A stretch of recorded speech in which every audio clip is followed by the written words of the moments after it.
L'art se résume-t-il à l'expression de la beauté ou bien peut transcender celle-ci? Vous savez, cette question ne se pose que dans le contexte de l'art moderne.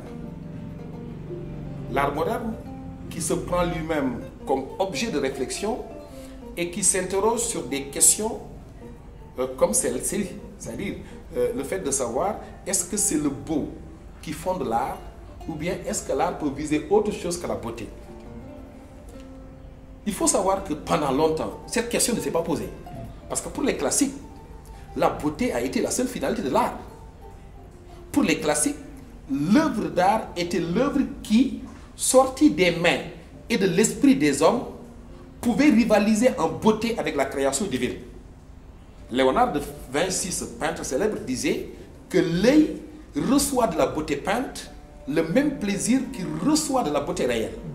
Donc il fallait essayer de représenter la nature de la manière la plus fidèle possible. C'est un peu le terme de l'art comme mimésis, l'art comme imitation, l'art qui ne vise que le beau. Et dans cette perspective, on pouvait s'adresser à une œuvre d'art en lui disant « sois belle et tais-toi ». Et je dis souvent à mes élèves de terminale que le domaine de l'esthétique, c'est le domaine où vraiment vous avez beaucoup plus d'arguments. Parce que tout ce que vous avez fait en littérature peut vous servir.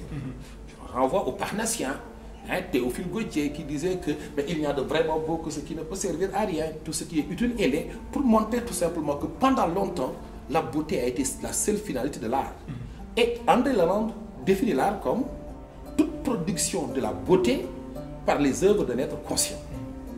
Mais il faut dire que cette définition de Lalande, de l'art comme production du beau, ne s'applique qu'à l'art classique, où il s'agissait de viser un idéal de beauté.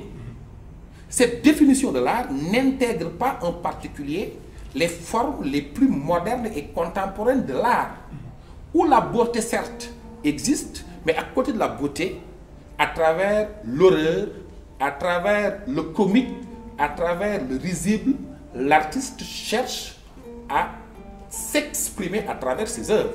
Et je peux dire aujourd'hui que l'artiste contemporain ne viserait plus la beauté. Je veux dire que l'artiste contemporain ne chercherait plus à créer des œuvres belles, mais plutôt des œuvres expressives. C'est Victor Hugo qui disait que l'art pour l'art, parce que c'était la devise des Parnassiens, l'art pour l'art, l'art qui ne doit être qu'au service de l'art.